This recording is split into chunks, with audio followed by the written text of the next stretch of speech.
Pray. Our gracious Heavenly Father, as we gather here this afternoon, Father, we're so thankful that we live in Mitchell County. As we meet tonight, it's been a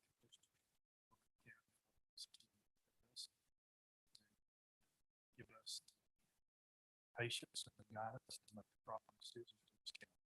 I ask that you would hear, see that. I ask in your name.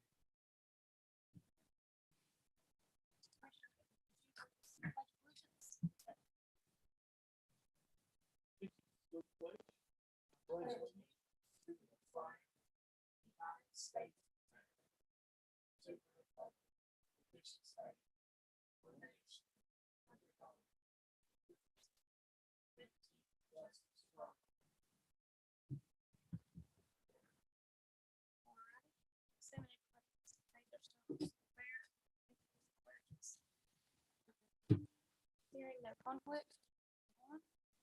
Is there any addition or changes to any of the top?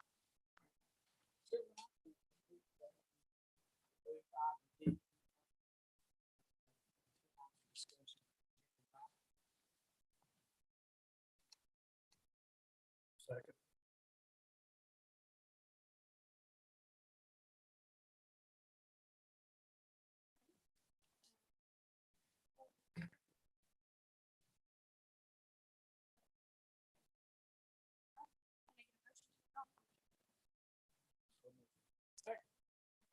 Favor?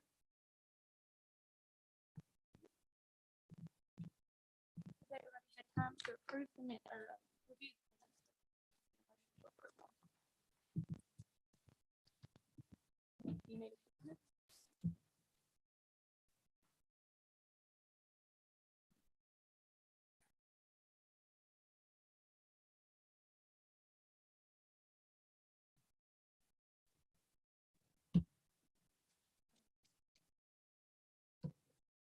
We're gonna back up.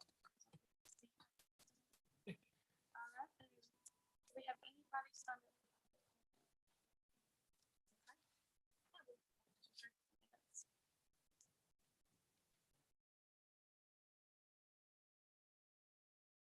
Just the June 6th.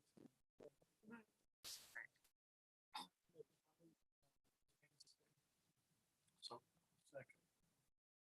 All in favor? On to items of discussion. Item 10A. 2023. Hand it off to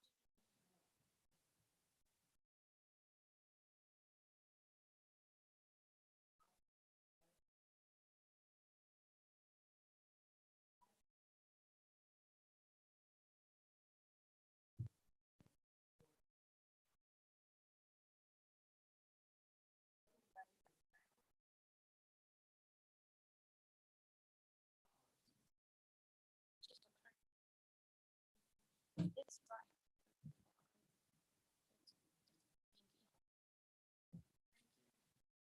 This budget ordinance does not only include the general fund budget, which we're all probably the most familiar with, but this one is a little bit more lengthy than in the past because we have, of course, our reval fund, our fire tax fund, our vehicle tax fund, E911 funds. With some new funds this year, our representative payee fund, deed of trust, special revenue fund, fines and forfeiture special revenue fund, and of course, our CDBG fund, our ARPA fund, and of course, our latest Sheriff's Department SCIF grant fund. And of course, the one that is missing out of this that we've been talking about but have not recognized any money is our opioid funding is not, we have it recognized, but we don't have the money yet on that one. So I think we did a special revenue for that, which should cover us if that money does come in. So that is your ordinance for the coming year. And I will remind everybody that this budget has had no changes since presentation on June the 6th. And so it is still at 56 tax rate per 100 valuation.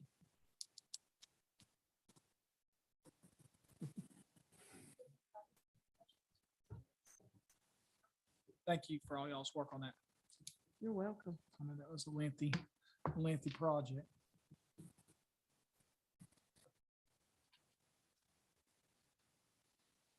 So we need a motion in a second.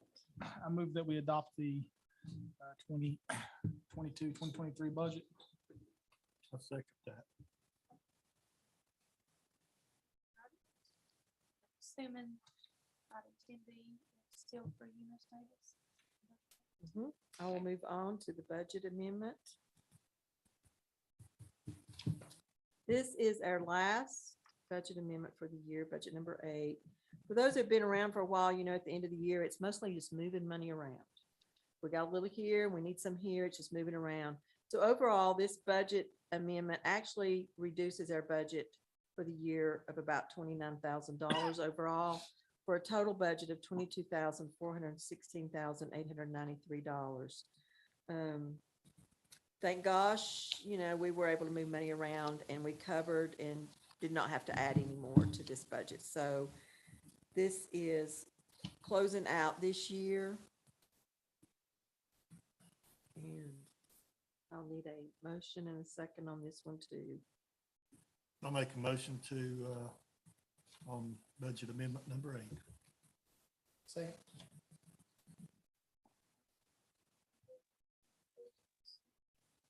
All right, then the next is on to item 10C. And I will take that one as well. With the school grant funding, originally there was an agreement. And let's talk about the agreement first. And it's the one that says form of agreement at the top, fiscal year 21-22. I think it was in 19, they were awarded the $15 million. At that time, their board and our board, of course, agreed to the 15 million with the match, and we both signed off of it and sent it to the state.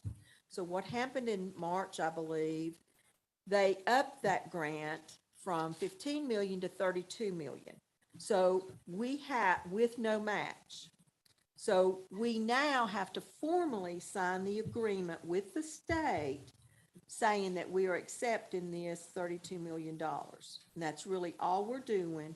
Their board has approved and signed it. We need to approve and sign it. And then Beth Edwards at the school will send this in to Raleigh. So I would suggest let's do these separately. If you will do a motion and a second to approve the new grant amount of $32 million.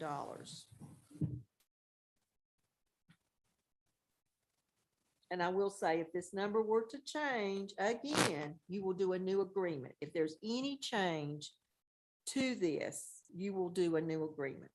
Are we just agreeing to accept the money? We're agreeing to accept the money that we want. Yeah, we're agreeing to accept the money. That's all we're doing.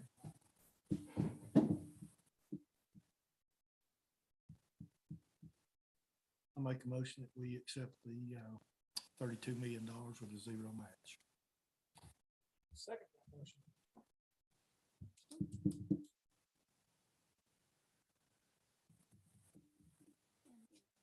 And the second piece to this request from the school is called the distribution request. I'm not sure, some of you probably have seen these in the past, but let me explain a little bit what happens with this grant. The state has the money, and what they're going to do is, when the school request is a reimbursement, they have to send me the paid bills that have been paid. They will fill out what's called a distribution request to draw money down. Their board approves and signs it. They send it to us. Our board approves and signs it. It then goes to Raleigh. They look at everything. They sign off on it. They transfer money from the state lottery account, this is simplified, to what's called our core lottery capital fund, which I have control of.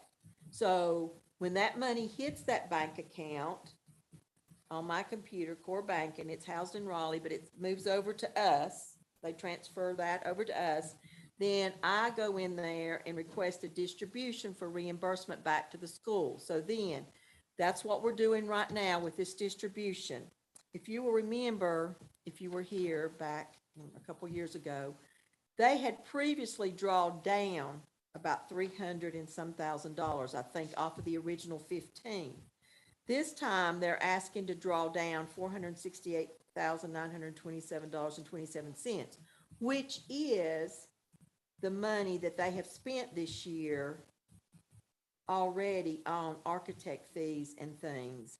So what they're wanting to do is draw this money down, get it put in the account prior to June 30th, so we can send that money back to the school, and they will refurbish their capital fund, which then they can pay future bills out of to be able to get reimbursements. Again, in other words, it's going to give them some cash flow. We've already paid these bills out of sales tax, okay?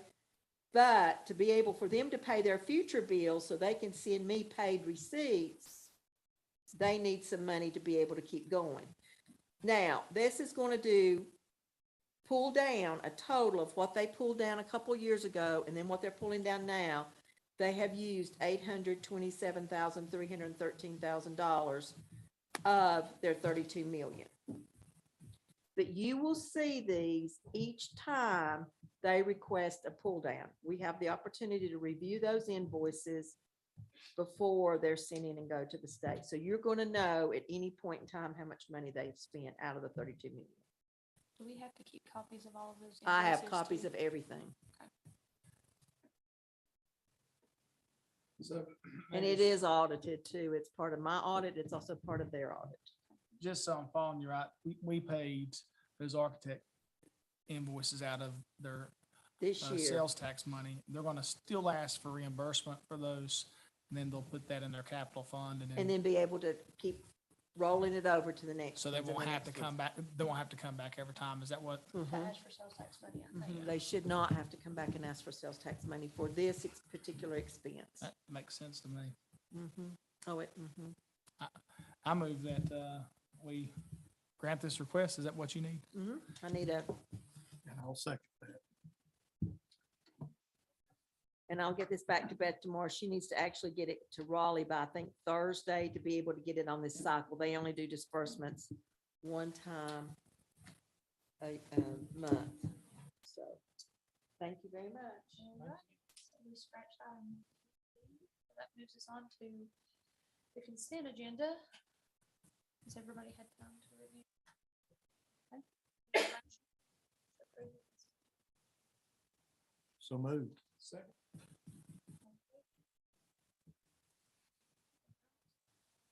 Next, do you have anything else for finance officer?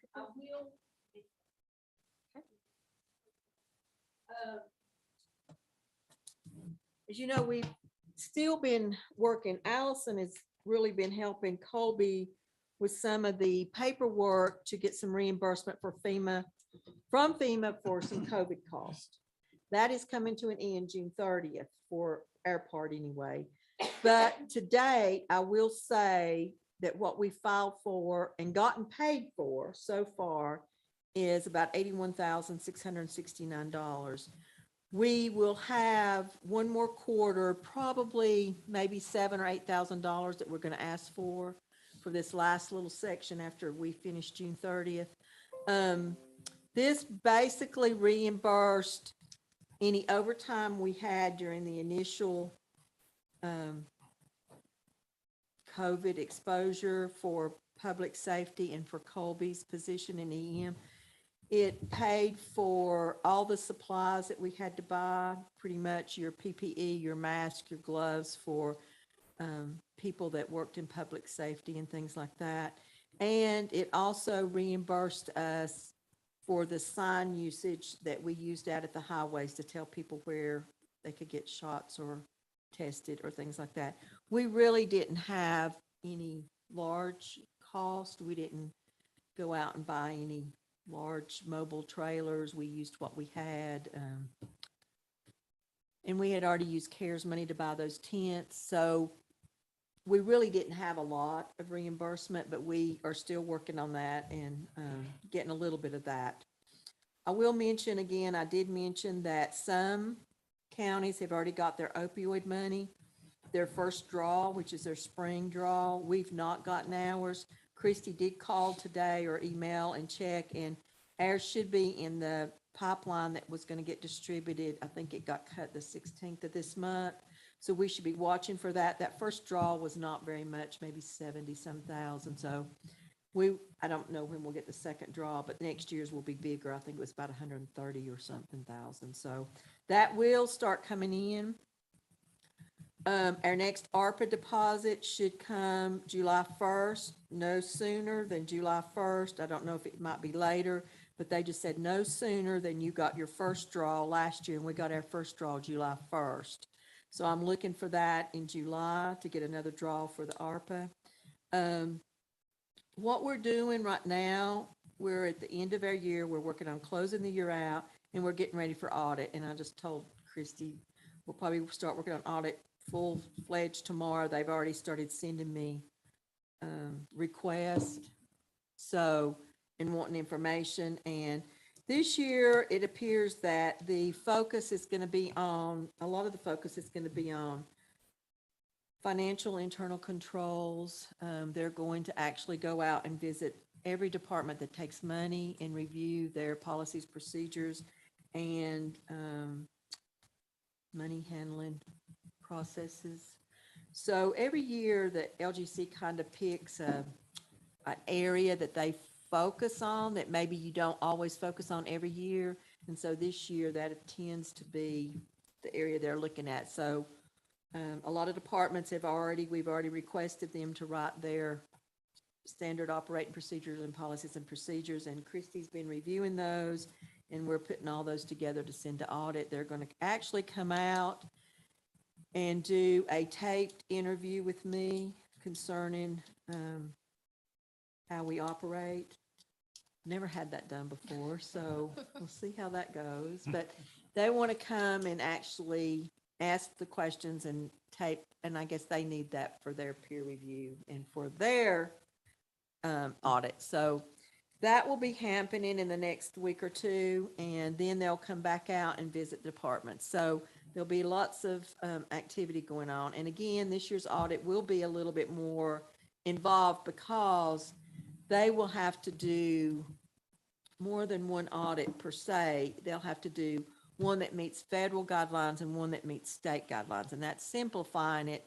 They have to do a yellow book and a green book. But basically, because of the different pots of money and the different sources of money, they have different requirements for each source of money to audit. So there will be a little bit more involved this year. And then next year's, I feel like will be even more involved because we'll actually have started spending some of this money. To date, we're pretty much, they've been in a holding pattern waiting for it to come in. And we've also had to open new bank accounts, and so they'll have to review all those. Any questions? But that's where the finance office is right now. We're going to be in full, we're going to switch the page from budget to audit. Gonna be busy. We are busy. In all my time here, this has been the busiest year. I said, COVID may have slowed some people down, but it quadrupled our work, for sure. Any questions? Anything?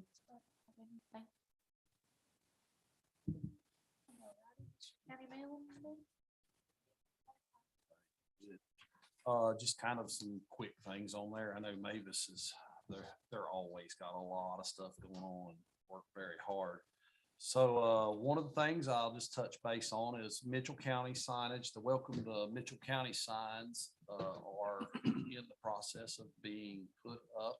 We had to tweak the area near the parkway, and I met with Jim Phillips, and he agreed to let us move that sign up a little bit further on that same general area to get it out of the way of some parking lot and some viewing for people pulling in and out. And DOT was also very gracious in, letting us also work with that because those signs are placed by DOT. So they've been very good to work with. In addition, I did meet with NCDOT a couple of weeks ago. We're going to try to do about a quarterly meeting because there's a lot of NCDOT projects that go around here that impact the county on the roads. So it's great they're giving updates on kind of what their projects are. One of concern for the very northern end of the county is the Buladine Bridge project. I know that's Give us like, all the info. yes, Tell us. get the get the down low on the Beulah Dean Bridge project, which was always a work in progress for them. So it went to court and they were hoping to, the subcontractor had some issues with, payment and defaulting on some things. So it went into the court process. That ended about a week ago, but that contractor came back with a proposal to maybe try to make things right. The last I understand, that fell through and the DOT is just gonna contract it through their own sources. There's some equipment up there on the bridge that has to be moved by the contractor, and I think they got a certain deadline to do that. With that said, you know, they were giving us maybe a time frame towards the end of summer. Maybe the Beulah Dean stoplight will no longer be, no longer be a factor when driving through that end of the county. So that's always good to have those meetings with DOT. I'm also, you know, doing some side work on trying to get my professional development. I am 3 months into this job, so I know this first year, 2, 3, whatever, I'm gonna always be looking at NC School of Government training, working on some modules with that online.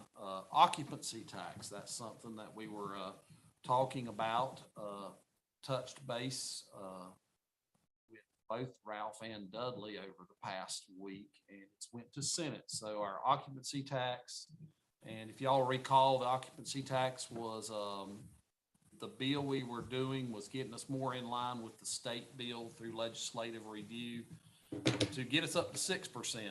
And we got through House just fine.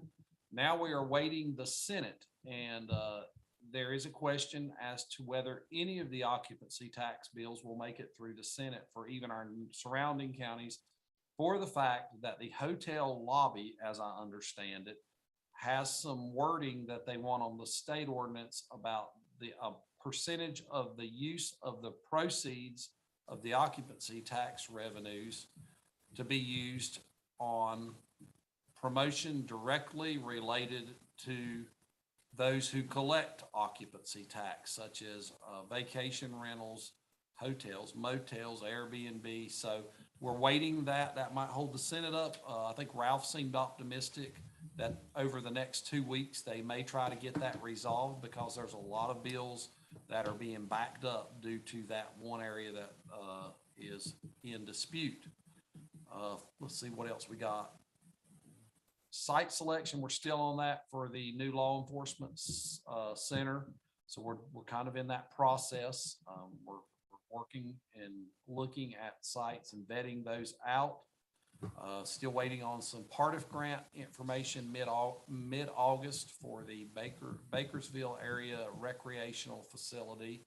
I know we've got some good public feedback on that project, so we're excited about that. Yeah, that's about the short and long of it. Any questions for the packet? Move on. Mr. Attorney, do you have any? Alrighty. We do have the need for a closed session, so the Mitchell County Board of Commissioners will hold a closed session in accordance with North Carolina General Statute 143-318.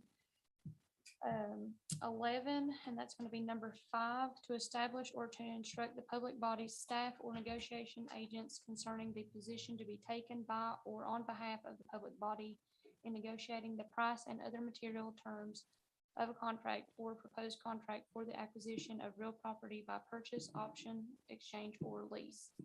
And we also will be doing a closed session with North Carolina General Statute 143-318. Number 3, to consult with an attorney employed or retained by the public body, which privilege is hereby acknowledged. So, can we get that? So, I move we go into closed session. I'll second. Thank you.